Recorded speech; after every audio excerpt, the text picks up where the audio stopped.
Va a aparecer seguramente. Bien. Bueno, eh, en la clase de hoy, como les decía, tenía pensado dar este tema, ¿sí? De teoría de la imprevisión, que para ubicarlos un poco metodológicamente en el programa de nuestra materia, está en la unidad número 8 en los últimos puntos. No tengo el programa acá, pero está dentro de lo que nosotros titulamos como incumplimiento inimputable, es decir, cuando el incumplimiento de la prestación no es atribuible al deudor, ¿sí? Por cualquier factor de atribución, puede ser por culpa, puede ser por otro, un factor de atribución objetivo. En este caso, al igual que sucede con el caso fortuito, en la teoría de la imprevisión, bueno, es otro de los supuestos que enmarcamos dentro de este género que llamamos incumplimiento inimputable. Eh, Sepan ustedes que esto es una figura que van a volver a estudiar cuando cursen contratos. ¿Por qué? Porque es una típica figura contractual. Ustedes saben que entre las fuentes de las obligaciones, el contrato es una de las tantas fuentes, sin duda la más importante, al menos en términos cuantitativos, pero junto con los hechos ilícitos, con la ley, con la gestión de negocios, el empleo útil, etcétera, etcétera, etcétera, todas las fuentes que ya vimos en la unidad número 2 si mal no recuerdo. Bueno, el contrato, las obligaciones que nacen de un contrato son las que vamos a prestar atención en esta charla, ¿sí? Dicho esto, sepan que todo contrato nace para ser cumplido, ¿sí? Este es el efecto vinculante que tienen los contratos. El contrato es ley para las partes, decía Vélez. Y esto es lo que se conoce con un aforismo romano que tal vez hayan escuchado en Civil 1 y si no, seguramente lo vayan a escuchar cuando cursen la materia de contratos, que es el pacta sunt servanda, ¿sí? Que el contrato tiene como efecto obligar a las partes para toda la etapa de cumplimiento, desde su gestación hasta el efectivo cumplimiento. Esto es lo que se conoce como pacta sunt servanda. Y tiene hoy consagración legislativa expresa. Esperen que no sé por qué no se está pasando. Ahí está, se pasó la diapositiva, ¿no? No sé si me están escuchando. Sí, sí, pasó. Ah, bien, Cita. perfecto. Sí, Sí, sí. esto es lo que les venía diciendo, es lo que hoy consagra legislativamente el artículo 959 del Código Civil y Comercial, que precisamente tiene como título efecto vinculante. Fíjense lo que dice este artículo. Todo contrato válidamente celebrado es obligatorio para las partes. Su contenido solo puede ser modificado o extinguido por acuerdo de partes o en los supuestos en que la ley lo prevé. ¿Sí? ¿Qué quiere decir con esto el legislador? Es que no, ninguna de las partes puede, sin consecuencia alguna, pretender no cumplir con lo que se obligó a través de un contrato. Hay que honrar la palabra empeñada. Seguramente también hayan escuchado frases de ese tipo. Sin embargo, este acuerdo de partes que en principio, y ya me voy a explicar un poco mejor por qué digo en principio es vinculante, puede no ser cumplido por la voluntad de alguna de las partes. Por supuesto, en ese caso tendrá su consecuencia. La otra parte, la parte cumplidora, puede iniciar la ejecución forzada del contrato o de la obligación que nace de ese contrato, pero también puede frustrarse por la ocurrencia de algún hecho, de algún acontecimiento o de algún evento que sea ajeno a las partes contratantes y que puede ser extraordinario e imprevisible. Fíjense, estas dos características ya las hemos visto cuando vimos el caso fortuito, que puede afectar de manera importante, de manera sustancial, la relación de equivalencia que hay en un contrato. Siempre tengan en cuenta que en un contrato, más que nada en los contratos bilaterales, es decir, donde hay prestaciones que son recíprocas, cada una de las partes tiene una obligación que cumplir, es decir, es acreedora de una prestación y a la vez deudora de otra. Las dos partes tienen que realizarse prestaciones. eh, esas prestaciones recíprocas que las partes tienen en el marco de un contrato guardan cierta relación de equivalencia, cierto peso y contrapeso, ¿sí? Si yo, por ejemplo, celebro un contrato de compraventa con otra persona, bueno, yo soy el vendedor, mi obligación es la de dar, yo tengo que entregar este, este código, ¿sí? Y soy también acreedor de la entrega del precio que tiene la otra parte, pero hay cierta equivalencia, ¿eh? Las dos partes convenimos en cuál es el precio de mercado, el precio que nosotros acordamos luego de una negociación. Bueno, esas son las prestaciones que deben cumplirse. Pero, como les decía, por la ocurrencia de un evento extraordinario e imprevisible, esa relación de equivalencia que inicialmente o que originariamente había sido convenida puede resultar excesivamente onerosa para una de las partes, ¿eh? Puede resultar muy gravosa si se pretendiese cumplir. Gravosa en términos económicos, fíjense, la palabra onerosa siempre está vinculada en materia económica, ¿eh? Bien. Bien, esto es un poco lo que les decía. El contrato tiene como efecto obligar a las partes por toda la etapa de cumplimiento. Y este acuerdo puede frustrarse por la ocurrencia de un evento que les es ajeno a las partes. Y este evento, como les decía antes, tiene las características de extraordinario e imprevisible y que afecta de manera sustancial la relación de equivalencia que originariamente había sido convenida y produce una excesiva onerosidad en la prestación que una de las partes tenía que realizar.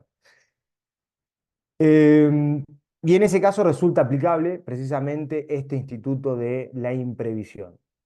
Entonces, para sintetizar un poco lo que venimos charlando hasta acá, sepamos que puede ocurrir, puede suceder, puede darse, que esas dificultades que se oponen al cumplimiento de la obligación a cargo de una de las partes sean muy, pero muy graves y que le impongan al deudor, ¿sí? A quien su prestación se tornó excesivamente onerosa, para cumplir, le impongan al deudor realizar un esfuerzo muy grande, un sacrificio muy grande, que incluso de llegar a realizarlo puede colocarlo en la ruina, ¿eh? Puede provocar la quiebra de ese deudor. Esto es lo que no quiere el derecho. Esto es lo que no quiere el derecho y precisamente con esta figura que vamos a desarrollar en unos minutos, trata de proteger a ese contratante cuya prestación se ha tornado excesivamente onerosa por causas que le son ajenas, tanto a él como al otro contratante. No sé si un ejemplo de esto, seguramente los que tienen algunos años recordarán lo que pasó con la famosa crisis del 2001, ¿m? Donde, bueno, una devaluación muy importante y se alteraron, después de haber salido la convertibilidad que estuvo vigente por 10 años. Bueno, en el 2001, al salirse la convertibilidad, un dólar, un peso pasó directamente a 4 dólares. Y había contratos que habían sido celebrados en moneda extranjera. Fíjense cómo la prestación seguramente a cargo de una de las partes se tornó excesivamente onerosa por causas que le eran ajenas. Una edición del Príncipe, una edición del gobierno de aquel entonces. Bueno, alguno me podrá decir, bueno, pero eso no es un hecho imprevisible, porque en Argentina, bueno, las crisis son recurrentes. Bueno, eso es materia que va a tener que ser juzgada por el intérprete en un caso concreto. Pero podemos ir más atrás en el tiempo, con la crisis también de la hiperinflación de finales del gobierno de Alfonsín, allá por los años 88 y 89. Ni hablar con con el Rodrigazo. Todas estas crisis económicas, bueno, dieron lugar a la incorporación de esta figura, que es la teoría de la imprevisión, que se incorporó normativamente a nuestro Código Civil, en realidad el Código Civil de Vélez, con la reforma que se produjo en el año 68 con la ley 17711. Ahí se incorpora la teoría de la imprevisión y que fue mantenida con la sanción del Código, del Código Civil y Comercial en el año 2015. Un autor italiano, Betti, decía que ningún acreedor puede pedir honestamente al deudor que sacrifique su vida o su existencia patrimonial por él.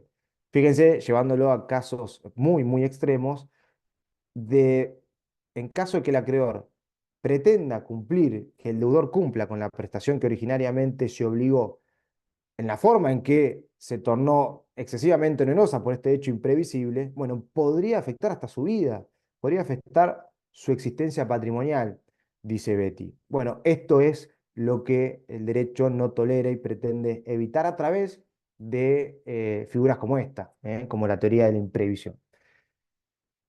Bien, entonces, la teoría de la imprevisión, o también se la conoce como doctrina de la excesiva onerosidad sobreviniente, lo que hace es precisamente dar una respuesta a estas cuestiones, protegiendo el interés del contratante cuya prestación se tornó muy onerosa, muy costosa, por circunstancias que le son completamente ajenas, que le son completamente ajenas y que son circunstancias que son realmente extraordinarias e imprevisibles.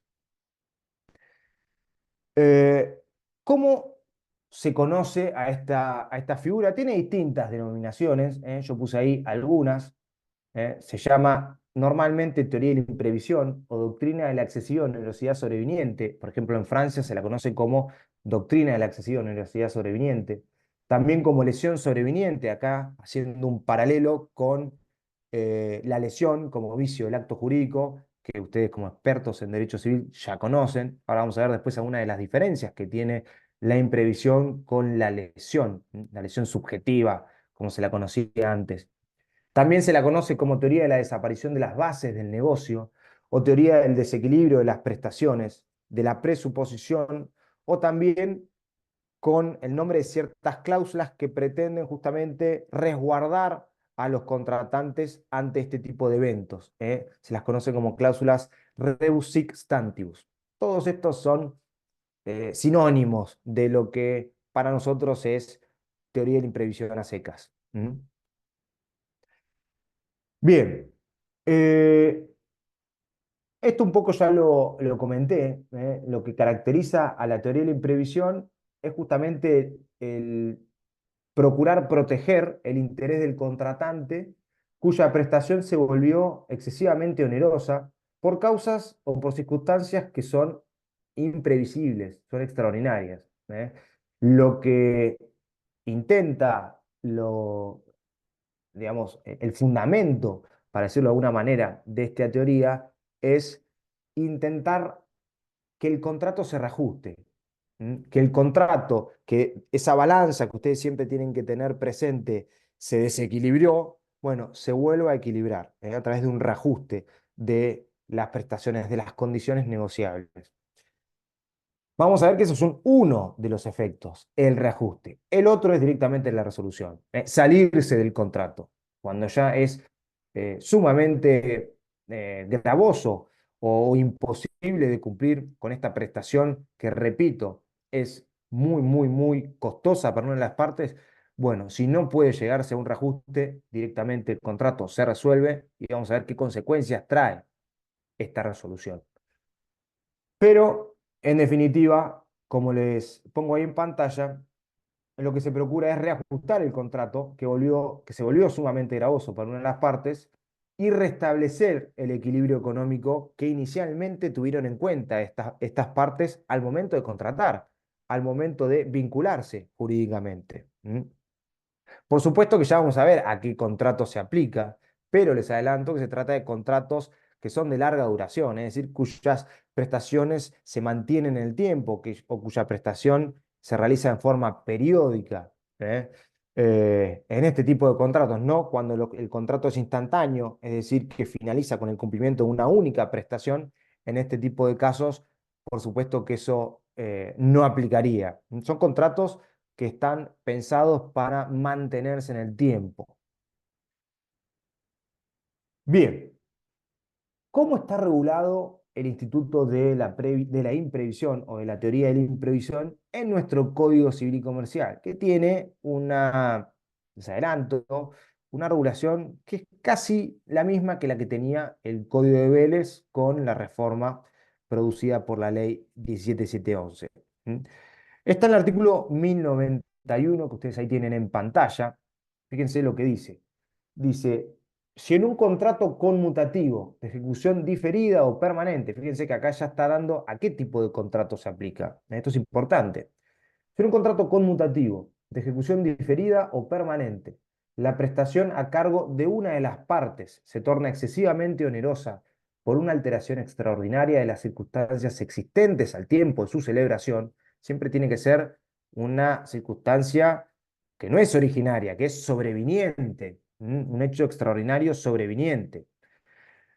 Sobrevenida justamente por causas que son ajenas a las partes y al riesgo asumido por la que es afectada, esta, es decir, la parte afectada, tiene derecho a plantear extrajudicialmente o pedir ante un juez, por acción o como excepción, la resolución total o parcial del contrato o su adecuación. Sigue diciendo el artículo. Igual regla se aplica al tercero a quien le han sido conferidos derechos o asignado obligaciones resultantes del contrato y al contrato aleatorio si la prestación se torna excesivamente onerosa por causas extrañas a su área propia. ¿Mm? Vamos un poco a tratar de desentrañar las cuestiones más importantes que trae esta regulación. En primer lugar, el artículo lo que hace es contemplar los supuestos de acontecimientos o circunstancias extraordinarias e imprevisibles que vuelven excesivamente onerosa la prestación a cargo de una de las partes. Esto desde ya, porque esta es el- la característica principal que tiene que darse, que tiene que necesariamente estar presente. ¿Mm? Otra cuestión importante es que la excesiva onerosidad solo es revisable cuando hay un acontecimiento externo. ¿Qué quiere decir? Cuando ese acontecimiento es ajeno a las partes. ¿Por qué? Porque si esa excesiva onerosidad se produce como consecuencia de la culpa de una de las partes o es provocada por dolo por una de las partes, bueno, acá la teoría de la imprevisión nada tiene que hacer. ¿Mm? Siempre tiene que ser ajeno, siempre tiene que ser un acontecimiento externo, extraordinario, y que no tiene que haber mediado culpa, no se tiene que haber producido por culpa de ninguna de las partes. Esto también es Profe, importante que lo tengan en cuenta. Sí, puede ser, por ejemplo, en un contrato de locación, o no, de locación no tiene que ser un contrato a largo, bueno, a largo plazo, un contrato en el que el factor externo pueda ser la inflación por y se supuesto, desde pueda. ya. Es que esto está pensado, está muy bien tu comentario, porque precisamente esto nació como consecuencia de las crisis económicas que lamentablemente son recurrentes en nuestro país. Pero esto nace a raíz del Rodrigazo. ¿Mm? La excesiva inflación, siempre son circunstancias económicas lo que hacen que se torne excesivamente, pueden o no serlo, pero por lo general la prestación se tornó económicamente muy gravosa, muy costosa para una de las partes. Y esto suele suceder por desajustes inflacionarios o con motivo de fuertes devaluaciones, como pasó también en el 2001, una devaluación muy brusca que es previsible. Por ejemplo, nadie, o por lo menos eran pocos, quienes a fines del 2001 pensaban que podía salirse de la convertibilidad de nuestro país. Y de repente un peso que valía $1 pasó de la noche a la mañana a valer $4. Entonces esos contratos quedaron desfasados y fueron seguramente para muchos deudores muy gravosos, muy costosos. Bueno, acá es donde donde claramente campea la teoría de la imprevisión justamente para, bueno, tratar de reajustar ese desequilibrio negocial que se produjo a través de ese acontecimiento extraordinario. Pero la inflación, por supuesto, puede ser. Ahora bien, alguien me podrá decir, bueno, pero la inflación no cumple con este requisito de la imprevisibilidad. ¿Por qué? Porque por lo menos hace 15 años vivimos con inflación. Bueno, sí, es cierto. Tal vez sea el año pasado o los últimos 2 o 4 o 5 años, esa inflación se aceleró en demasía. Bueno, tal vez eso sea lo imprevisible. Bueno, será cuestión que el intérprete en cada caso concreto lo valore. Pero sí, la inflación es uno de los hechos que puede provocar o puede dar lugar a este desajuste, a este desequilibrio en las bases del negocio jurídico. Profesor, ¿le puedo Sí, hacer una consulta? sí, por supuesto. A ver, no sé, quizás no tenga nada que ver, pero, por ejemplo, nosotros actualmente con el programa Procrear, a nosotros nos Ajá. pasó que dieron el primer adelanto, el anticipo, y no nos dieron los próximos desembolsos. Quedó estancado, digamos, trabado, y hace un día que nos llegó un mail donde nos hacen una propuesta en el cual nosotros si aceptamos ese contrato que nosotros en principio habíamos pactado, eh, Ujú. pasa a un crédito personal, no se hipoteca la construcción, digamos, o lo que futuramente va a ser la construcción, y quedaría en la nada, no nos dan los próximos desembolsos. ¿Eso entraría en esto de la teoría de la impresión? A ver, ahí, ahí No, me queda renga una pata. ¿Cuál sería la excesiva onerosidad a cargo de una de las partes? ¿Cuál sería la prestación que se tornó excesivamente gravosa? Ahí lo que sí está haciendo, no sé, que la otra parte del mutuo que celebraron, en definitiva, que no es otra cosa que un mutuo, eh, en realidad lo que pretenden es, bueno, reabrir las bases del negocio, renegociar el contrato originariamente celebrado y firmado. claro. No sé si encuadraría tendría que ver bien, Hay que ver estudiar bien el todo. caso, pero en principio y así, abuelo de pájaro, tengo mis dudas, tengo mis dudas. Claro, Creería que no. Podría dar lugar eventualmente a otros remedios, pero en principio no. entraría en esto, Ujú. posiblemente. Pero ¿puede una de las partes así de manera autónoma cambiar todas las bases o pretender cambiar todas las bases del contrato? No, en principio no. Ok. En principio nace el contrato para ser cumplido en los mismos términos en que fueron pactados. Nadie, ninguna parte contratante puede, y menos unilateralmente, pretender modificar las cláusulas de un contrato que ya ha sido firmado, a menos que haya una cláusula que permita, ante determinadas circunstancias, la renegociación por parte de los contratantes. En Y ese si es caso, un si hay caso una como por cláusula expresa, ejemplo de... sí. No, sí, digo, si es un caso así como de fuerza mayor, ahí sí se puede que proponga tipo renegociar las cláusulas.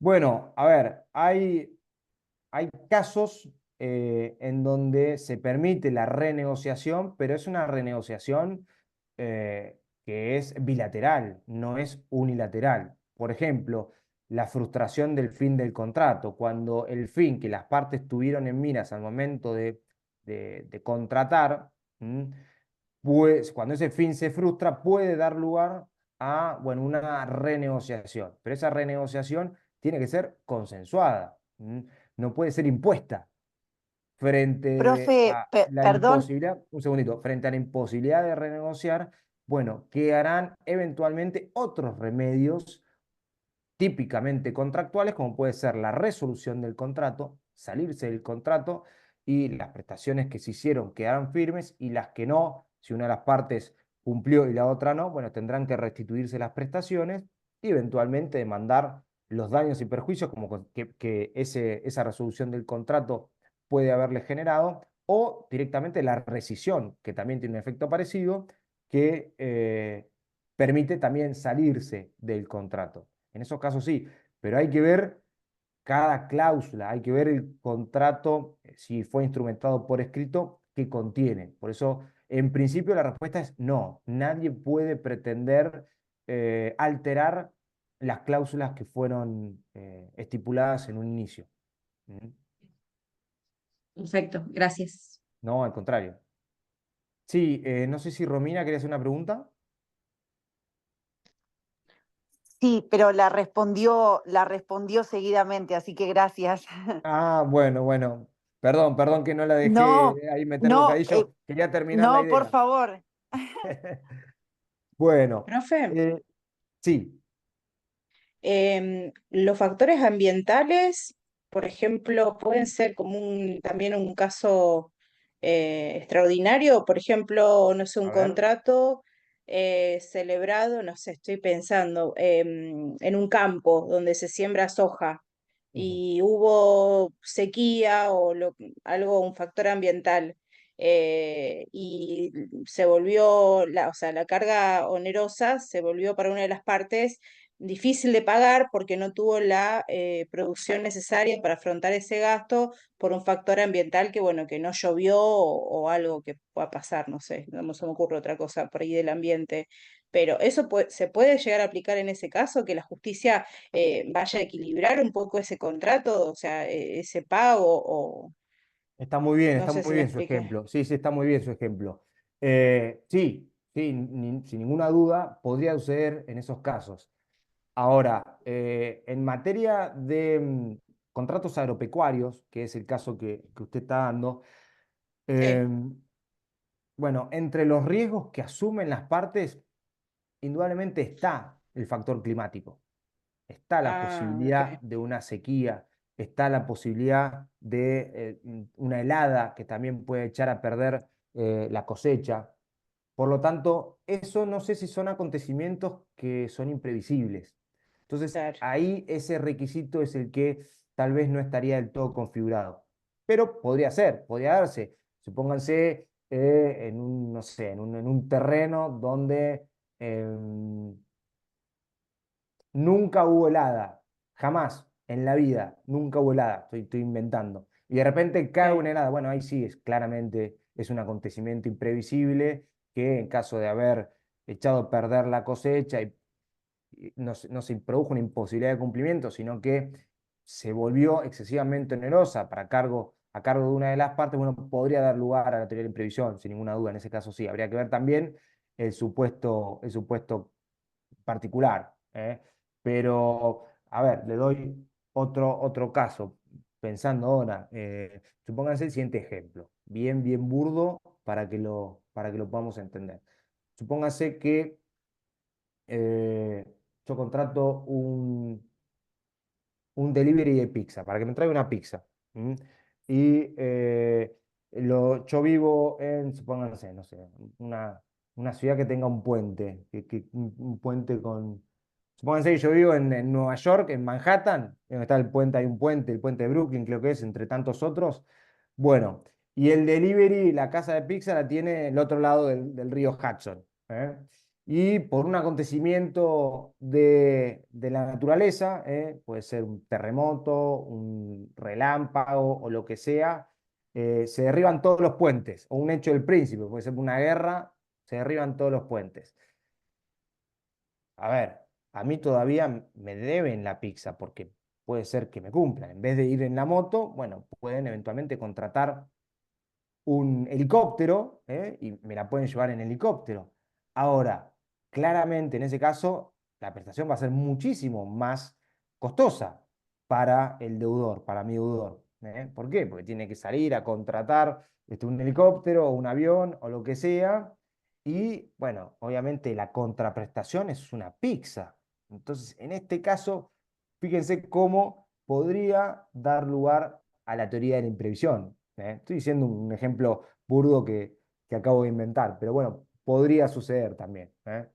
Café. Pero entonces ahí, por ejemplo, si se llega, bueno, puede pasar, por ejemplo, en ese ejemplo, cuando habla de la resolución del contrato, entonces, ¿a qué se refiere? ¿A rescindir el contrato? Que la justicia diga, bueno, Exactamente. esto acá, o No, a no que se se debe vaya a nada. equilibrar. No Ah, se debe nada. No se debe claro, nada. Una cosa podría ser resolución del contrato, el contrato se extingue y no se debe nada, ¿sí? Yo como acreedor no puedo exigir el cumplimiento de la pizza y mi deudor tampoco tiene la necesidad o la obligación, mejor dicho, de cumplir. Pero podría ser que, bueno, reajustemos el contrato. En vez de que el precio de la pizza sea 10, bueno, que sea 100. ¿M? Que sea 100. ok, Ese sería un reajuste.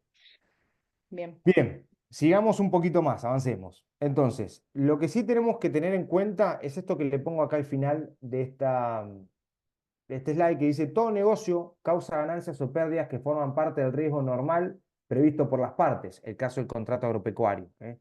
Todo negocio siempre genera un riesgo. Ese riesgo que es un riesgo muchas veces previsto, riesgo normal. El riesgo extraordinario que no puede preverse y que altera las bases del negocio e inciden con ello en la contraprestación que estaba a cargo de una de las partes, puede dar lugar precisamente o autoriza su revisión o a la resolución a través de ¿qué? A través de la teoría de la imprevisión, del Instituto de la Imprevisión. Este instituto tiene algunos rasgos que lo asemejan a otros.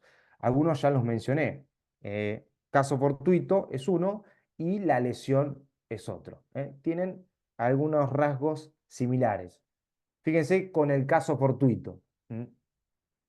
Eh, si bien comparten varias características que tiene que tener el hecho generador que da lugar a la imprevisión o al caso fortuito, me refiero a la imprevisibilidad, inevitabilidad, extraordinariedad, ajenidad, ser sobreviniente a la celebración del contrato. Bueno, todos estos son rasgos que tienen en común con el hecho generador, pero tienen, sin ninguna duda, bastantes diferencias. Fíjense que, en primer lugar, el hecho que da lugar al caso fortuito lo que hace es impedir el cumplimiento de la prestación. Y como la prestación no puede ser cumplida, extingue la obligación sin ningún tipo de responsabilidad. Ese es el efecto primordial del caso fortuito. El caso fortuito en materia obligacional lo que hace es generar una imposibilidad de cumplimiento que tiene que ser objetiva, absoluta y definitiva. La pandemia fue un caso fortuito. La pandemia fue un caso fortuito.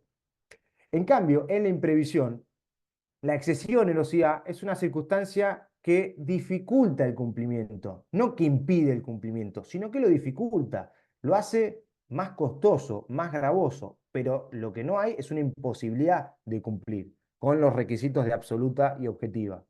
Esa es la diferencia fundamental que tienen la imprevisión y el caso fortuito. En uno, lo que hace es directamente impedir el cumplimiento. La prestación es de imposible cumplimiento. No hay manera, ni el deudor, ni ningún deudor en su lugar puede cumplir. En cambio, en la imprevisión, la prestación todavía puede ser cumplida. Ahora es mucho más costosa. Otra diferencia es que el caso fortuito es una eximente que rige tanto en materia de responsabilidad, mal llamada contractual, en realidad es por incumplimiento de una obligación, como extracontractual. Esto lo vamos a ver en la última parte, que es aquella, la responsabilidad extracontractual en realidad es aquella que se funda en la violación del deber general de no dañar, pero no hay una obligación preexistente.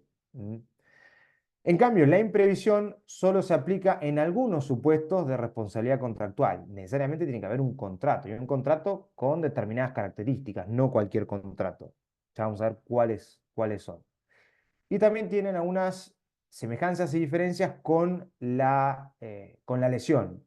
Fíjense que en ambas figuras hay desproporción de las prestaciones y se admite la posibilidad, aunque con distintos matices y con distintos alcances, de un reajuste contractual en términos equitativos, pero también presentan marcadas diferencias. La primera de ellas es que en la lesión, como les pongo ahí, la desproporción de las prestaciones es originaria, no así en la imprevisión, que la excesiva onerosidad se produce de manera sobreviniente, con posterioridad a la gestación del contrato, durante la ejecución de ese contrato. Otra diferencia es que en la lesión existe un aprovechamiento por una de las partes. Este aprovechamiento puede ser de la necesidad, debilidad psíquica o económica o inexperiencia de la otra. Es decir, hay un elemento subjetivo, hay culpa o hasta puede llegar a haber dolo. Lo que no ocurre, lo que no sucede en la imprevisión. Acá no hay un aprovechamiento de la otra parte, sino que producto de un acontecimiento que es externo, que es ajeno, que es imprevisible y que bueno, tiene todos estos requisitos que ya mencionamos. Pero lo que sí no hay es un aprovechamiento del otro contratante en perjuicio del contratante débil, si se quiere. Finalmente, la lesión es un vicio de celebración del acto jurídico que provoca la nulidad. La consecuencia del vicio de lesión es la nulidad del acto jurídico, del contrato. En cambio, la imprevisión no provoca la nulidad, sino que puede provocar dos efectos. En primer lugar, la revisión, habría que alterar el orden de ahí. Lo que primero se tiende es eh, mantener el contrato, y si no se puede mantener el contrato porque no es posible un reajuste equitativo, entonces se extingue el contrato a través de la resolución. Bien, hasta acá las diferencias con algunas figuras que son afines. ¿Preguntas? ¿Comentarios? Bien, seguimos. Ámbito de aplicación. ¿Dónde, en qué contratos se aplican? Sepan que la teoría de la imprevisión, según hemos visto en el artículo 1091, que al principio lo dice, se aplica a determinados contratos. ¿Qué contratos? A los contratos onerosos, no se aplica a los contratos gratuitos, y estos contratos onerosos tienen que ser de determinada forma. En primer lugar, a los conmutativos, que los contratos conmutativos, como ven ahí en pantalla, son una especie dentro de los contratos onerosos. ¿Qué quiere decir? Bueno, como les pongo ahí, uno hace o da para que el otro haga o dé. ¿Sí? Hay contraprestaciones en este tipo de contratos, y se caracterizan porque las ventajas para todos los contratantes son ciertas y no dependen de ningún factor azaroso. La compraventa es un típico ejemplo de un contrato conmutativo, donde las partes saben qué se debe y cuál es el precio que se debe por esa cosa. En el contrato de compraventa, que tiene como objeto este Código Civil y Comercial, las dos partes, vendedor y comprador, sabemos qué es lo que el deudor tiene que entregar y cuál es el precio que el comprador tiene que pagar. Las dos partes saben las ventajas de cada una de sus prestaciones. Y en los aleatorios, solamente si la prestación se torna excesivamente onerosa por causas que son extrañas a su propia alia. Por ejemplo, como ven ahí, en un contrato de seguro, que es un típico contrato aleatorio, el alia prevista no está sometida a revisión, pero sí los montos. Si la prima del contrato de seguro se vuelve excesivamente onerosa, eso es lo que puede revisarse. Ahora, el alia va a seguir estando. Yo no sé si en un seguro de vida, cuando digamos, se va a morir la persona cuyo objeto se celebró ese contrato. El alias sigue estando. Pero lo que puede suceder es que lo que se revise sea la prima, el pago del premio. En ese caso sería, excepcionalmente, aplicaría la teoría de revisión a este tipo de contratos aleatorios. Y también la característica típica es que tienen que ser de larga duración. ¿Cuál es el contrato de larga duración? Aquel que proyecta sus efectos en el tiempo. Acá también se llaman contratos de ejecución diferida o permanente. En estos contratos, y solo en estos contratos, se aplica o puede aplicarse la teoría de la imprevisión. ¿Y qué requisitos tiene la teoría de la imprevisión? Básicamente tres. En primer lugar, la alteración extraordinaria de las circunstancias existentes al tiempo de la celebración del contrato. El hecho generador de la alteración extraordinaria tiene que reunir necesariamente los requisitos propios del caso fortuito y que ya vimos. Debe ser un hecho imprevisible, tiene que ser extraordinario, tiene que ser inevitable o irresistible. Ni hablar, tiene que ser sobreveniente, porque si es originario, el contrato es nulo directamente, porque el objeto es nulo. Eh, y tiene que ser, por supuesto, no imputable a ninguna de las partes, tiene que ser extraño a las partes. Este es el primer requisito. El segundo requisito es que esa alteración, bien digo, esa alteración extraña debe ser, esa alteración extraordinaria, perdón, debe ser ajena, extraña o no imputable a la parte afectada. Bueno, esto lo dije hace un momento.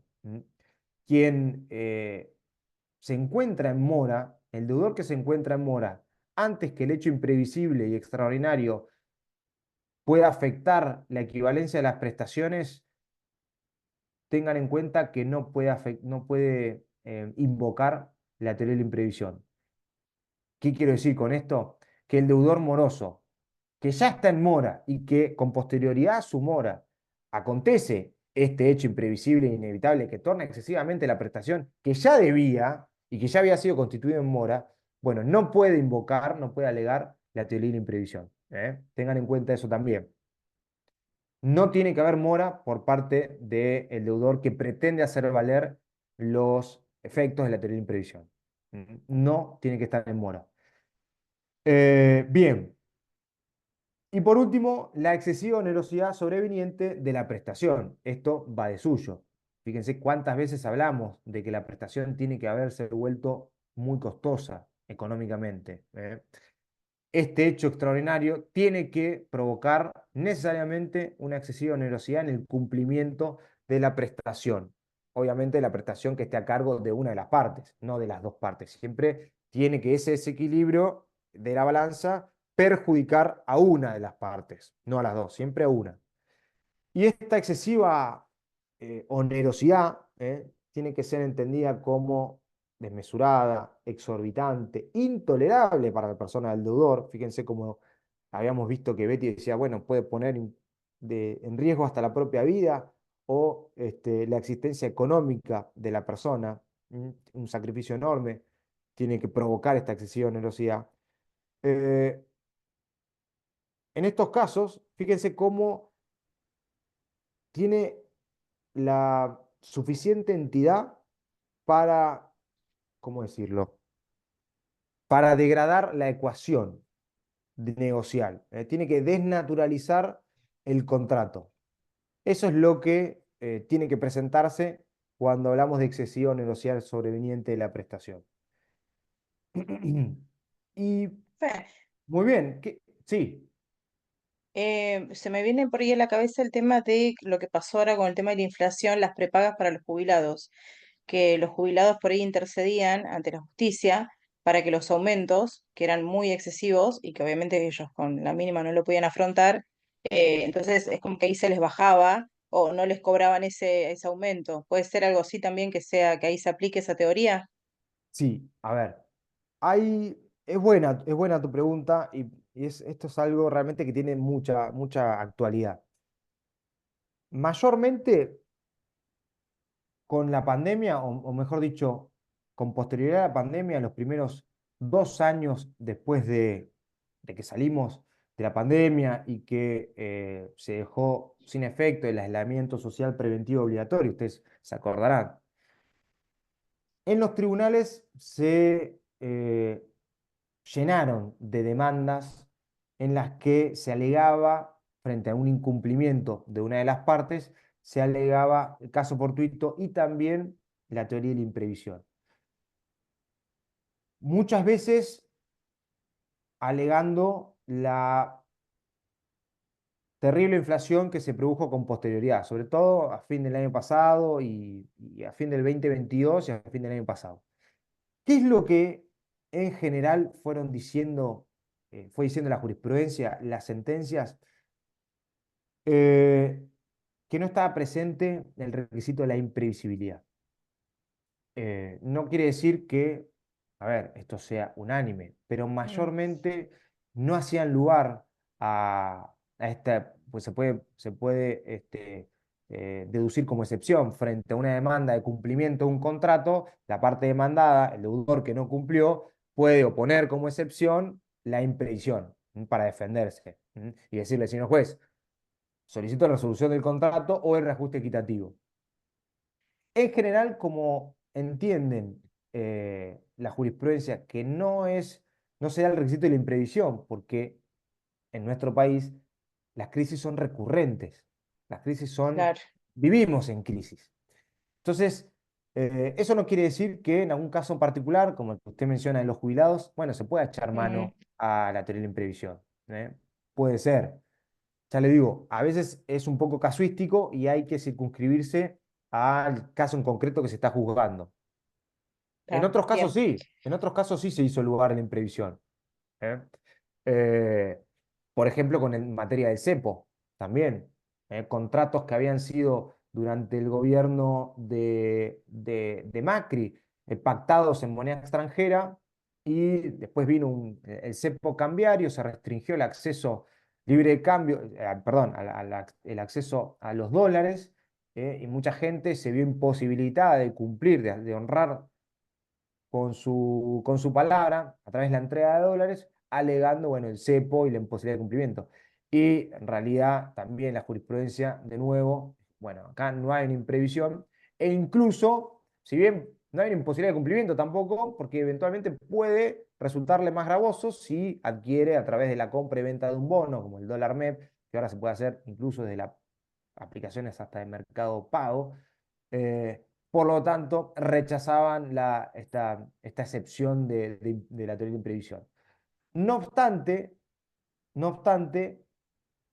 echaban mano a otros estrategias los jueces diciendo, bueno, acá no hay imprevisión, pero a los fines de mantener el contrato, intimo a las partes para que en el plazo de 30 días eh, se, digamos, se avengan a renegociar las cláusulas originariamente pactadas. ¿Qué quiero decir con esto? Claro. Bueno, no te hago lugar a la invocación de la teoría de la imprevisión, pero sí te digo que renegocies. Y bueno, y si no llega a un acuerdo, bueno, vemos. Trataban de sacar una especie de salida más bien amistosa, por decirlo de alguna manera, pero no consideraban que era un hecho imprevisible. Ok, gracias, profe. No, por favor. Vayamos a los efectos. Habíamos dicho que eran dos. Resolución del contrato, que sería el más gravoso, ¿sí? Salirse del contrato. ¿eh? O la revisión, que es quedarse en el contrato y reajustando las prestaciones originariamente establecidas o estipuladas. Empecemos con la resolución del contrato, con el efecto más gravoso, eh, sí, más gravoso, bien digo. El artículo 1091 lo que hace es autorizar a la parte perjudicada con esta excesiva onerosidad de la que venimos hablando a plantear extrajudicialmente o a pedir ante un juez, es decir, judicialmente, ya sea por acción, es decir, a través de una demanda, o como excepción al momento de contestar una demanda que le es interpuesta, la resolución total o parcial del contrato. ¿Mm? Sepan que la resolución del contrato tiene efectos para el futuro, ¿sí? Tiene efectos ex tunc, para el futuro.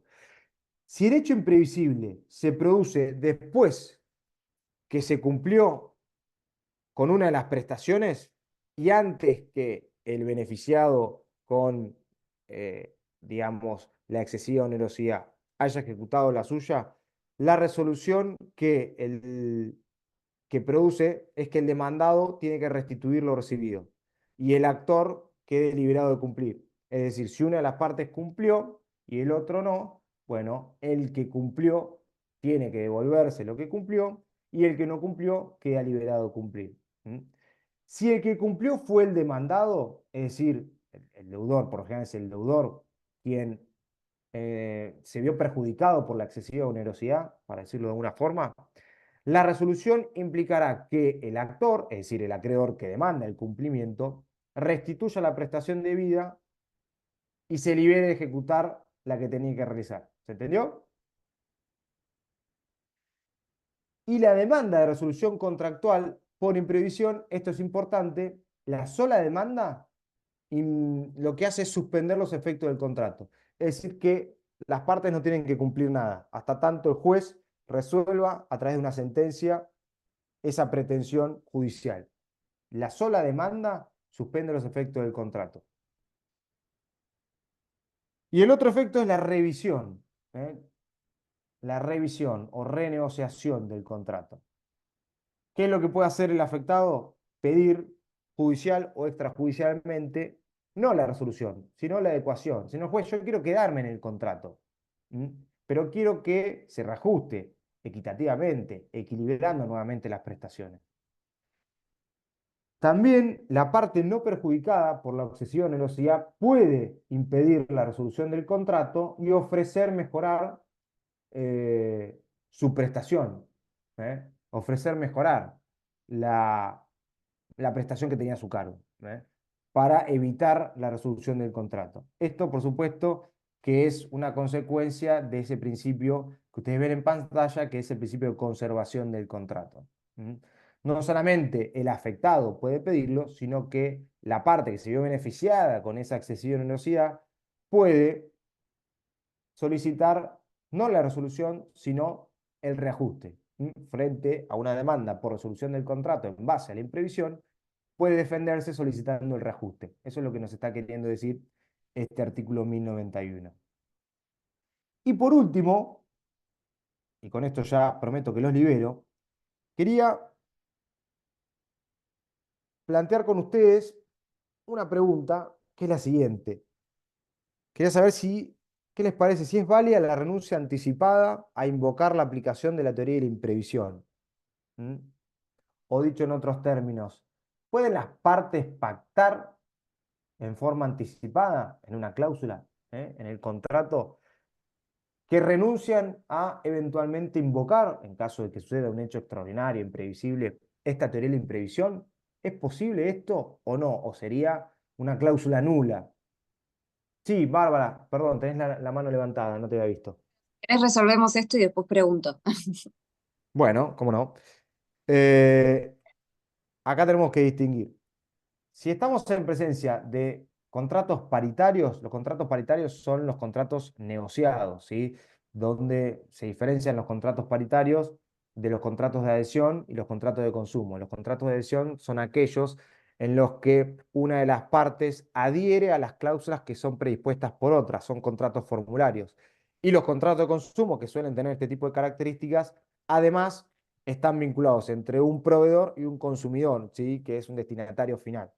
En los contratos paritarios, es decir, donde no hay una de las partes que sea más fuerte que la otra, sino que el típico contrato paritario es el de locación, donde locatario y locador tratan, por lo menos en la teoría, muchas veces en la práctica, hasta el propio locador es el que impone las condiciones del contrato, bueno, tratan de negociar y llegar a un acuerdo. En los contratos paritarios, le decía, esta es una cláusula válida, se puede renunciar.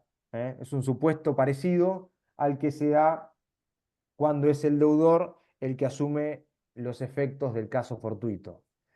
El artículo 1091 consagra una facultad y no una obligación, suelen decir la doctrina. Y como toda facultad fundada en una norma de derecho supletorio, es renunciable.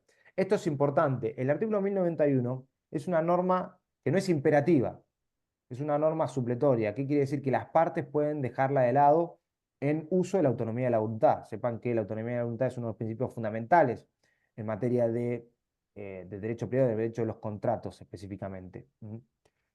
En cambio, en los contratos celebrados por adhesión y de consumo, como regla, la cláusula de renuncia anticipada no es válida, se considera abusiva.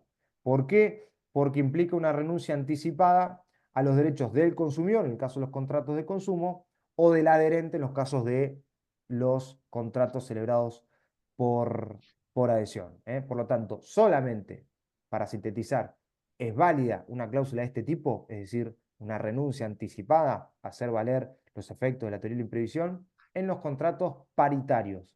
En los contratos celebrados por adhesión y de consumo, en principio, la cláusula sería nula. Ahora sí, Bárbara, te escucho. No, tenía una duda cuando se pide la resolución del contrato, que ¿Sí? dijiste que suspendía los efectos del contrato hasta tanto, o sea, desde que estaba la demanda. La ¿Qué pasa? demanda, la interposición de la demanda, correcto. Claro, ¿qué pasa si después sale como que no se aplica la imprevisión? ¿Vuelven a correr los efectos por el tiempo que estuvo suspendido? Exactamente. Con efecto retroactivo, por supuesto, como si nunca se hubiese suspendido. Bien. Bueno, y creo que es todo por hoy. Hasta acá tenía pensado charlar estos temas con ustedes. Aguárdenme un segundo.